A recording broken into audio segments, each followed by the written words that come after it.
if you think about it, like besides a doctor or a psychologist, your financial planner might be like number 3 there on the list of people who really get to know you in an intimate way. You know, you're coming to them, you're talking about your past money traumas, you're talking about things that happened in childhood, maybe very sensitive topics in the moment, like a divorce or a big life transition that just a difficult thing that you're going through. You know, not everyone comes into that conversation with the CFP very vulnerable and ready to talk about that stuff. It's very like black and white, like I want to talk about performance and how you're going to make me more money, and that stuff's great, but I don't feel like that's very foundational. Not a great relationship is built upon that. That stuff to me is like baseline.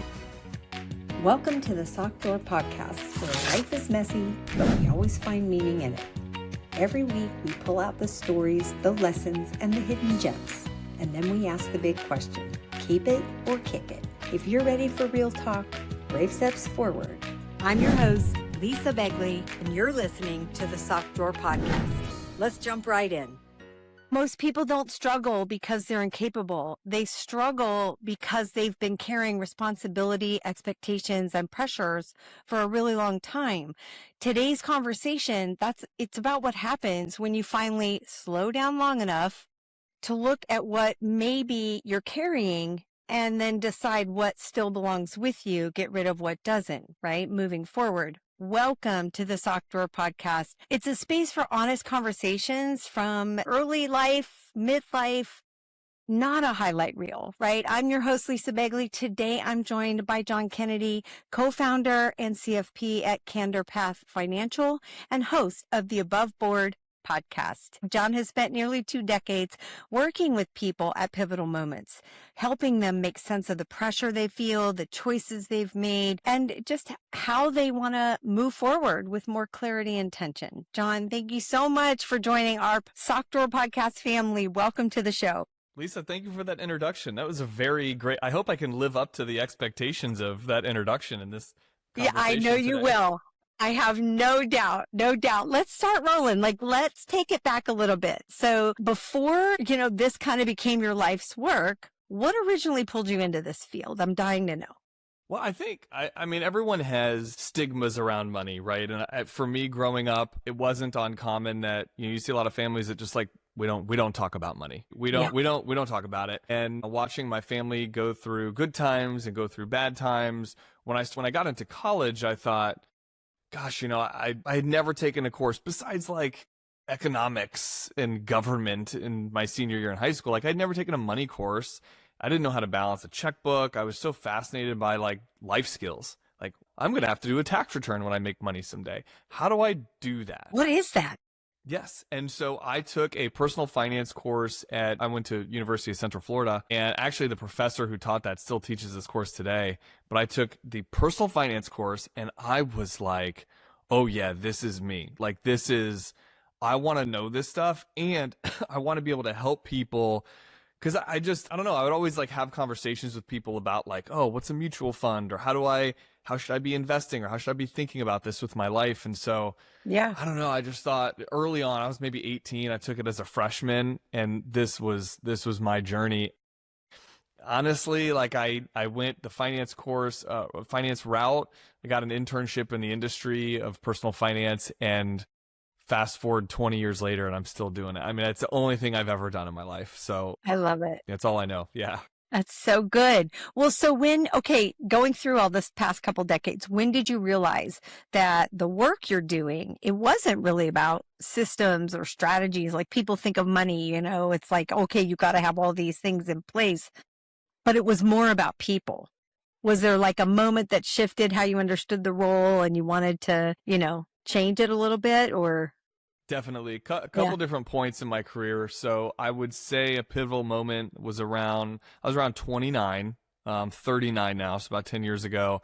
And I decided to start, my own company with my now business partner and start Candor Path and leave where I was. And I think that was really important because it allowed me to take control of my own career, my vocation, what I do for a living, and really feel the full ability to help someone in the way that it makes sense to help them with their finance, like no agenda attached. Not that where I was requiring one, but you always hear that, like you work at a company and people give you kind of pressure of like, well, you should sell these financial products, or like, are they being incentivized somehow to, do something? I never wanted that. I always wanted people to know, hey, John's giving me good financial solutions to these complicated problems, and that's it, period, end of story.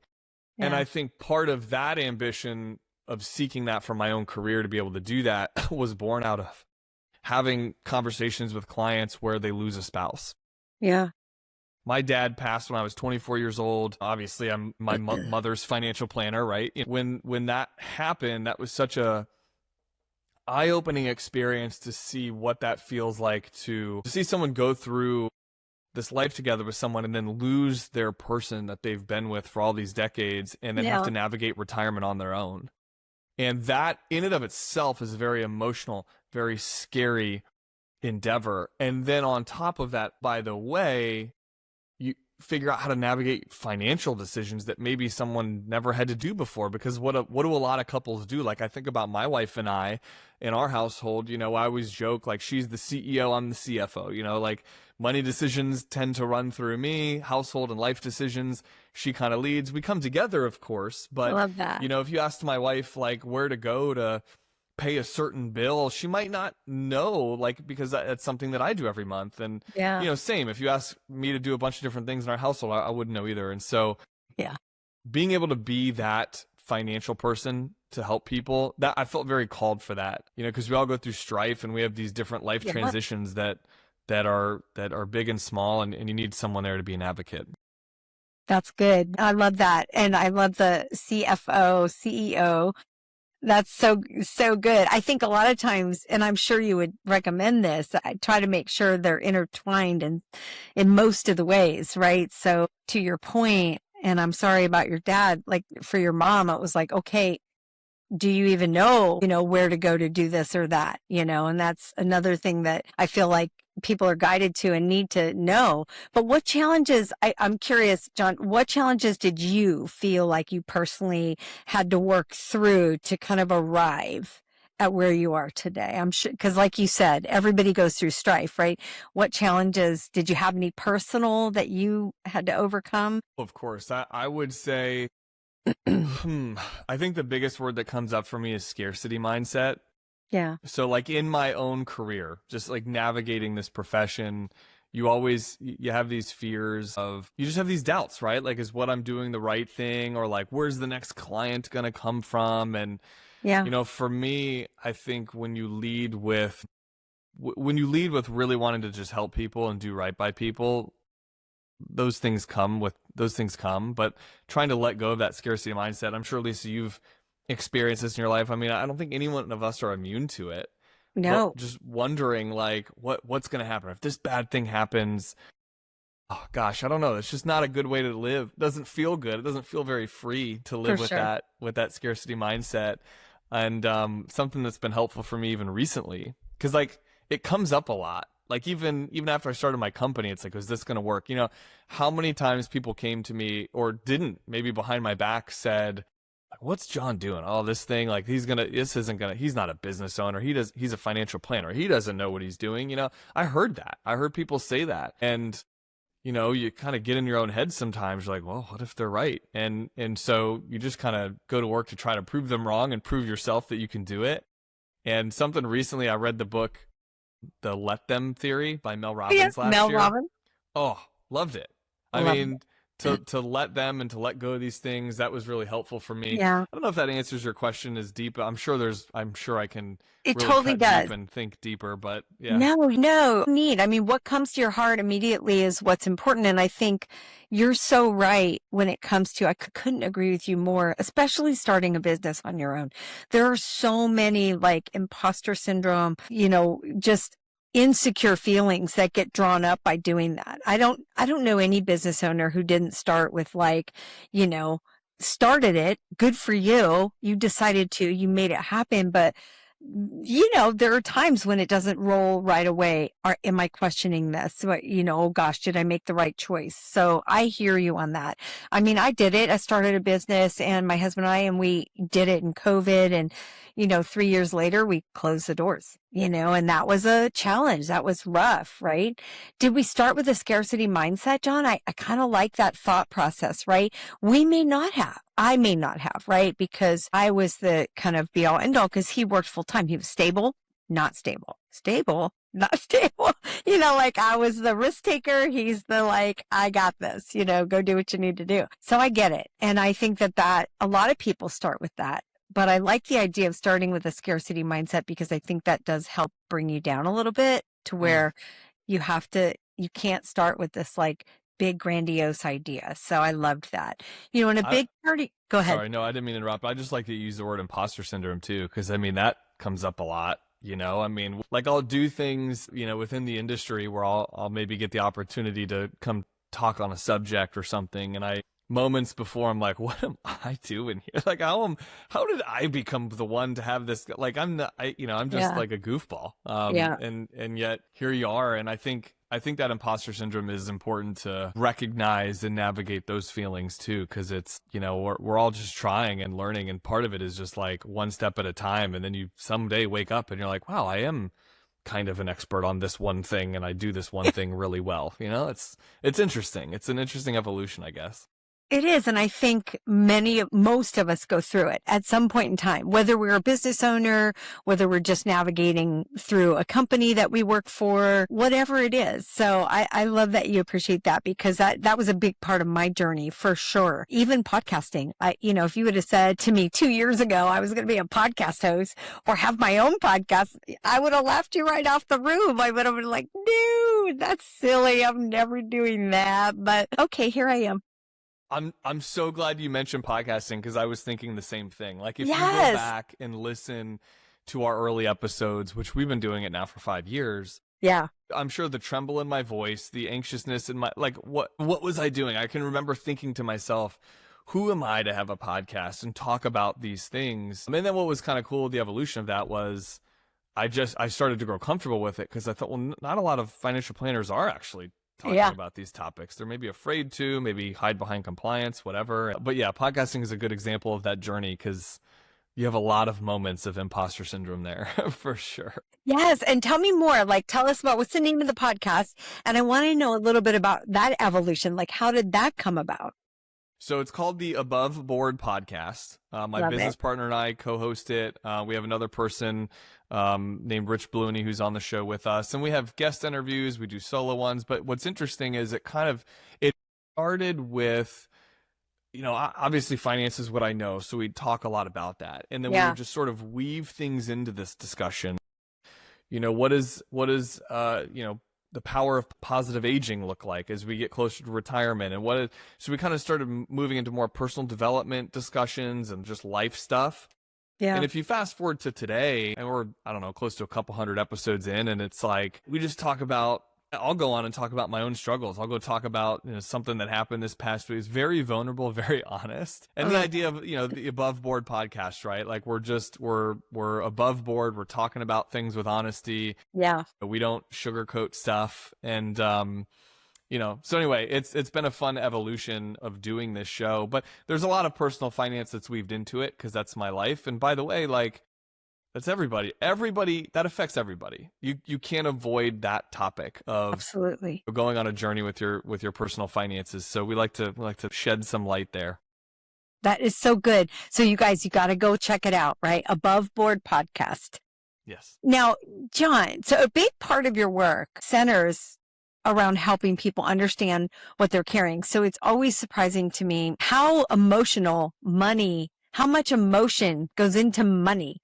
Situation, no matter what it is, right? There's so much about it. So in understanding what they're carrying, often I think realizing how do you help people kind of walk through that journey and discovering like it is emotional. Here's what we need to work on.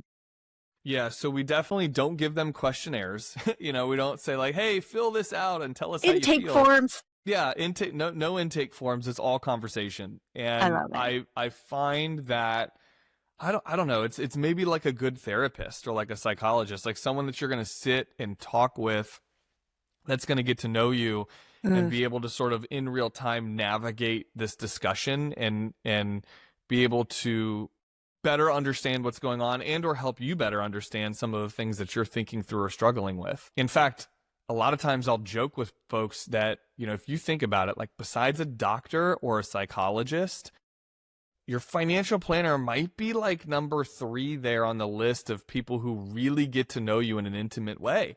You're coming to them, you're talking about your past money traumas, you're talking about things that happened in childhood, maybe very sensitive topics in the moment, like a divorce or a big life transition that you're going, just a difficult thing that you're going through. And so the vulnerability, not everyone comes into that conversation with the CFP very vulnerable and ready to talk about that stuff. Sometimes it's very like black and white, like I want to talk about performance and how you're going to make me more money. And that stuff's great, but I don't feel like that's very foundational. Like not a great relationship is built upon that. That stuff to me is like baseline. Like if you're a good CFP, like you should be able to do those things, but really being able to understand their money psychology, understand what's going on in their life.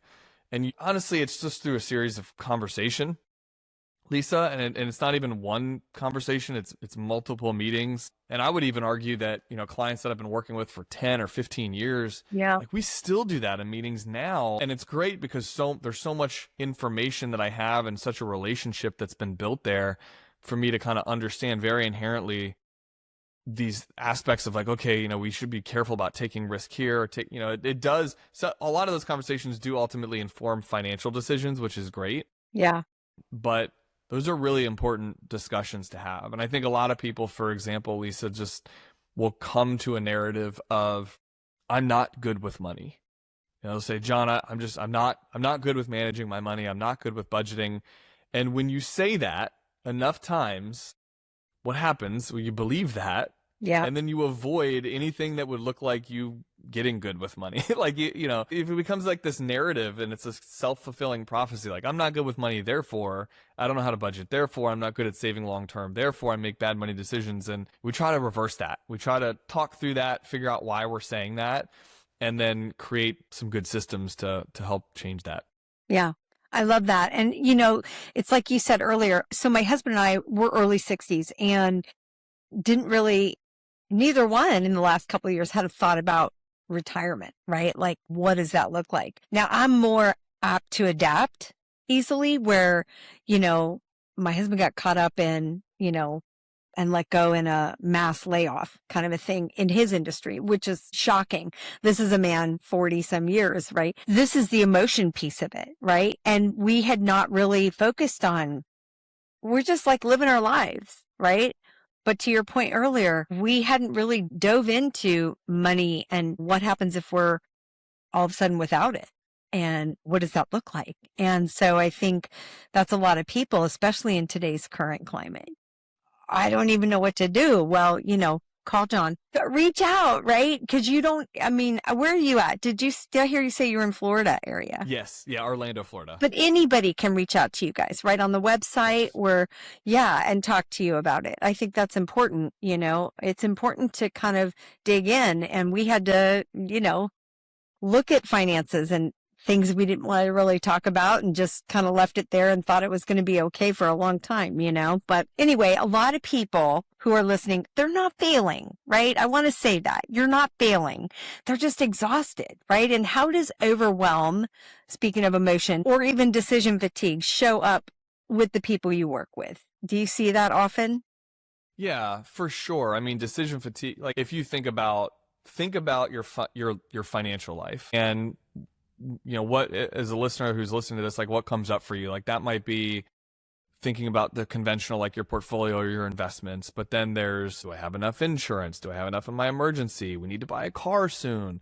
We need to relocate. We're looking at selling a home. I mean, if you think about it, almost every decision you make in life, big or small, has some kind of financial implication, some kind of financial ripple effect. Yeah. And then you add all that up over the course of the day, all these little micro decisions and big decisions that you're making, and it's overwhelming. And so that decision fatigue can truly set in. So for example, a colleague tells somebody, your work colleague says to you, hey, you see where the markets are at today? Like I actually sold out of my, I moved half of my portfolio to XYZ because I'm a little anxious about this. And then you're going, wait, what, should I be doing that? Who do I even talk to about that? How do I know to make an informed decision? Do I ask ChatGPT? Like you can get, there's so much information out there. So it's all there. Like everything's there. It's all accessible. But I think our job, my role in working with someone or anyone on my team is to kind of get to the heart of those issues and then help you fast track and make really informed decisions that are not just based on your age and your risk profile. Here's, based on this risk questionnaire you filled out, here's where you should be. It's based on the numerous conversations I've had with you, understanding that retirement is XYZ years ahead of, 5 years ahead, or this thing is happening. It's informed and we can kind of fast track and make a decision for you. That really helps people with decision fatigue. And something else, Lisa, that I want to mention that you acknowledge that I think is important is actually preparing people for that big life event or life transition. So maybe a layoff that's unexpected is a little more difficult to prepare for, but like even retirement's a good example. Like we don't really connect to it. Like we just save and we build and we grow and we add and we save and we just keep doing that. And then one day you retire, and I know I'm, who am I to say? I've only vicariously retired through other clients, so I haven't done this myself.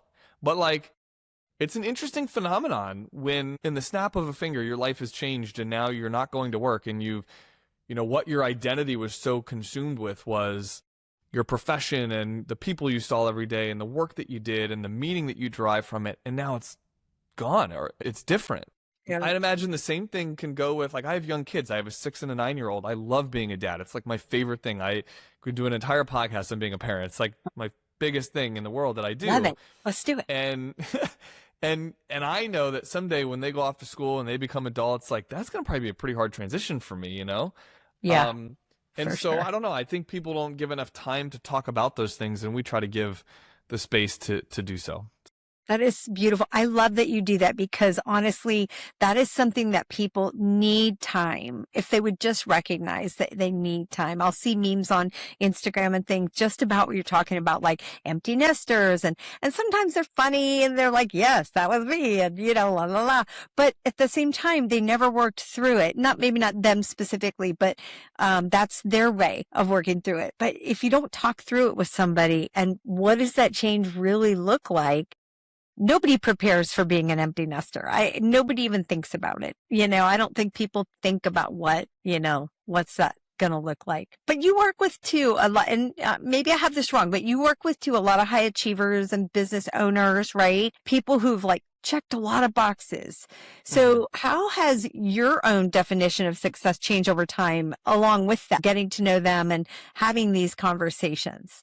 That's a good question. I would say my definition of success is, I think everyone has their own version of what financial peace or financial freedom looks like. For me personally, the definition is that at 2:30 today when my kids get out of school, I'm going to go pick them up. I'm in control of my calendar. I get to choose and do these things. I mean, don't get me wrong. I work a lot and I work hard, but I also enjoy what I do. So that's also a version of success for me, is that I wake up excited to talk with my team and troubleshoot issues and meet with clients. I enjoy that, but then I also am very protective at this stage of life where it's earning and making money is great, but sometimes more isn't more. There's a line somewhere. Yeah. And it's really hard to also understand. And I think people are all, when we talk about this, I talk to clients about this, they're so confused because they're like, wait, my financial planner telling me not to save as much and maybe go on a vacation or take a trip because you can't take it with you when you're gone. And these experiences and the sum of our life of all these different things that we get to enjoy and do. I mean, I don't know, you get one, so let's live it well. Yeah, only get one. Yeah, and I'm saying all these things out loud for myself to hear, because sometimes I get caught up in stuff too, and whether it's imposter syndrome or working too much or whatever, I get caught up in things. But I feel like my definition of success is, it's not rooted in things and possessions. I've learned that every time, by the way, Lisa. I don't know, how about you, but I feel like anytime I get something that I was working towards, that I was excited about, oh, I got a new car, I got this car that I've been thinking about it for years. I wanted to get this family SUV, and then I bought it, and then I'm like, immediately take it back. I don't care. I don't want it. Like, I just need something that's functional. I don't need something with all the bells and whistles. It doesn't fulfill me. It doesn't make me any happier. Why did I get this? True. It's true. We were just Yeah. having, it's funny you say this because we were just having this bells and whistles conversation over the weekend because my husband bought a truck given the next chapter coming along. And then friends of ours bought a truck. Almost the same truck, couple years difference, but his is red with all the bells and whistles, and ours is white. It's very basic. My husband's bells and whistles it's a 3/4 ton with this and that, or whatever, a diesel engine. And his was like, it's got the moonroof and it's got the big screen and it's got so it's funny you say that. And it's a different season of life, and to watch, not that you can't, like, you're more his age, right? And we're more this. Still, it's just a mindset. And it's hard to tell people or share with people who definitely want and need those things, how that's not life. That's not what's important. But everybody has to learn that on their own terms, right? Yes. Because I don't think it's, yeah. no, sorry, I didn't mean to interrupt. No, it's okay. I don't think it should be like a negative thing that you wanted to work towards this very tangible goal and then you were able to buy it or whatever. Yeah. But for me, I've just learned in my definition of success, anytime I have ever done that, anytime I've ever set an intention and I'll work towards this thing, it materializes into me feeling great. It's almost like, oh, okay, I did it. What's the next thing? Whereas, like, for me to have the freedom of time to pick up my kids and go, like today, I will end my day early. I will pick them up, and then I will go to 4:30 practice for t-ball for my son, for the team that I coach his team. I coach my daughter's softball team.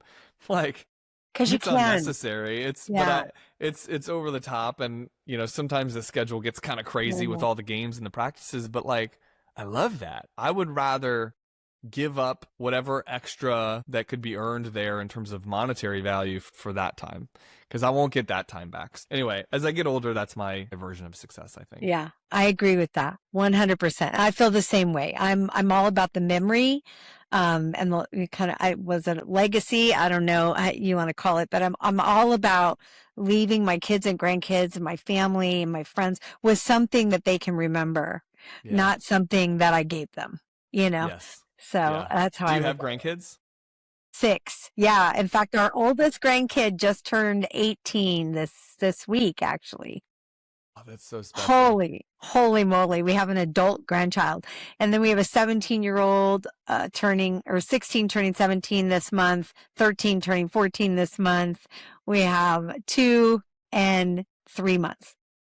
So it's like, I love seeing you light up even as you're talking about it. For me, like, I hear clients all the time that are in that retiree phase, and you in this instance talking about your grandkids, I'm like, I can't wait for that phase of life, because I think it's going to be awesome having grandkids. It is. It's so amazing. Honestly, it's just, we love our kids. And to your point about success, success to me is it podcasting? No. Do I love it? Yes. It's so fun. I get the privilege of meeting people like you and being able to, hopefully give back, and to them, to you. Somebody watches my podcast, gets to know you a little bit better. Like, it's all a give back for me, pay it forward, whatever you want to call it.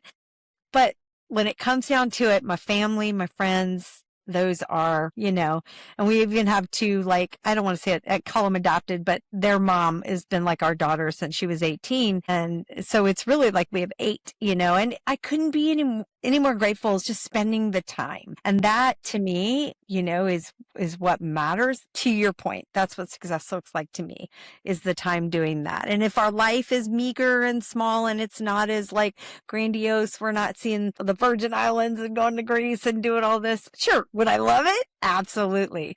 But is that I could go and come back and tell them about it, but I wouldn't have spent that time with them. And that's what's important to me, so I totally align with what you're saying. So, we've reached a point. I would love for you, 2 things before we go to our 60-second DoorDash part in the podcast. I would love for you, if there's one thing you want to leave listeners with, not quite the tiny dare, but something you want to leave the listeners with let's talk about your website. Let me make sure Mhm. they have that, and make sure they have the podcast again, and make Yeah. sure they know where to find you. Yeah, I would say certainly the podcast. I mean, that's a great source, so it's www.theaboveboardpodcast.com. It streams everywhere, Spotify, Apple, all those things. Place it. But we love just having conversations and talking about stuff like we're talking about today, Lisa. So I think that might be a good avenue. I've got others, but I think that's probably the main one. Good. So, and then you could reach out there. We'll put that in the show notes as well so that you can watch this episode and find John and his team. So listen, we're going to jump into a 60-second DoorDash, just quick answers, no overthinking. It's just 4 or 5 quick questions. Are you ready? I guess. Okay. All right. What is it? It's not tough. What is a habit you've had to intentionally unlearn? Need more than 60 seconds. A habit. Okay, I got it. I got it. You ready? Okay, so I've really been working on this. I did this thing called 75 Hard. I don't know if you know what that is, but it's I've heard of it. 75. Yeah. And so I would wake up every morning at like 4:45, get my workout in, which like all sounds like great hyper-productive habits. Like you should be proud of that. Yeah. But my like sleep was suffering, my HRV was suffering, and I was like waking up stressed in the morning because my brain was, you got to go work out, you got to go do your things, you got to go. And I had to like, my wife and I have been talking about this a lot lately, but I've had to like find peace in like, no, it's okay to sleep till like 6:15 when the kids get up for school. So I know that's a silly one, but I am actively trying to undo that, which I think most people would want to figure out how to get up early and work out. I know that, but my heart would be like racing when I'd wake up in the morning. Like, I gotta go. I gotta like shoot out the gates, and anyway, so that's one. No, I love that. It's so true. You have to give yourself permission to be okay and just be at peace. Something you once chased that no longer matters. People's approval. I love it. Let them. A Mhm. moment when slowing down changed your perspective. These are so hard, Lisa. A You're moment welcome. when slowing down changed my perspective. So I believe a lot in this like Gary Vaynerchuk quote where he talks about like macro patience, micro speed. So like I always operate my days with urgency, but then I try to slow down to see the big picture. It'd have to be somewhere, not when my kids were born, but okay, I got it. It was these different moments when I realized like that's probably close to the last time that ever happened with my kids. Yeah. Like the last time that my kids needed me to help them at bath time. Like they just go, they're old now. They don't need that help. Or the last moment when, my daughters asked me to come in for the second time to say goodnight. Like I don't get that as much anymore, she's getting older. Yeah. So those moments when I'm like, whoa, we're so close to the last. So it's not the first, it's the last. Those ones really shake me. Those ones really slow me down. That's powerful, John. I love that the last, whatever it is, the last can change your perspective to realize that's never going to be again. That's never going to happen again. Yeah. Yeah. I like exactly. that. Okay, last one. Just give me one word that describes where you are in your life right now. Peaceful.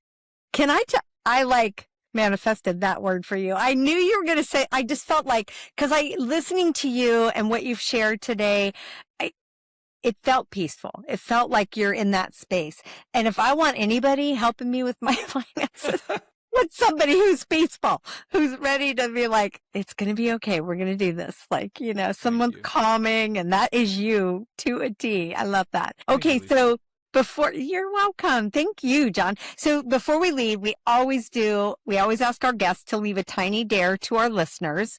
So just something small, doable, gentle, easy for someone listening who wants to feel less pressure, maybe more clarity. What is something small or something you would recommend? Nothing dramatic, just one little tiny brave step they can take. Honestly think, like I love reading. That's certainly over the years as I've gotten older, that's something I've embraced, and we've talked about it a couple times, so I'm gonna stick with it. I think read the book by Mel Robbins, The Let Them Theory. Yeah, I think that's you can audiobook that, you can listen to it, in your own time. That's not a heavy lift to go do.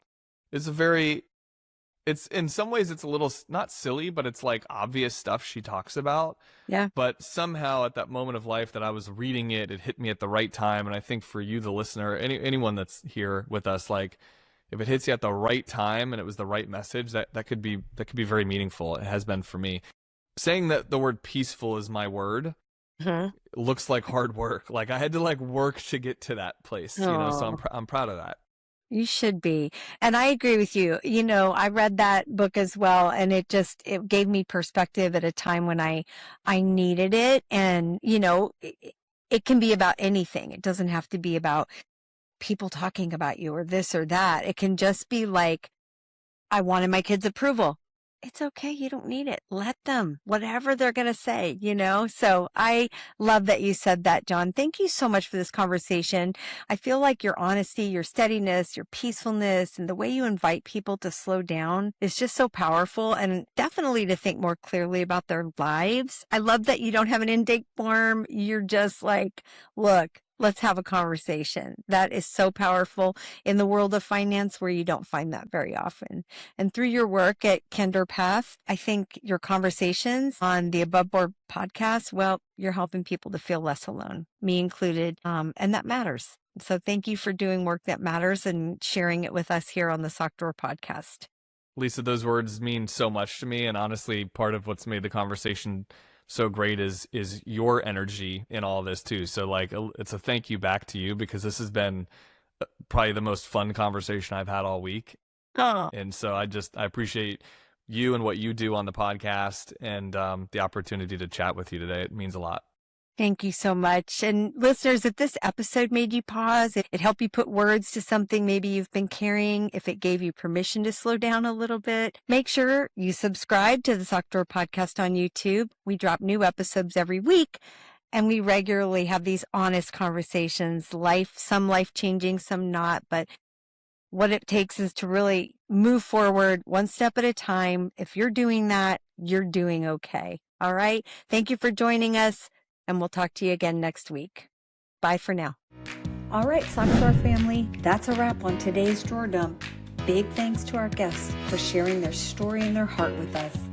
Until next time.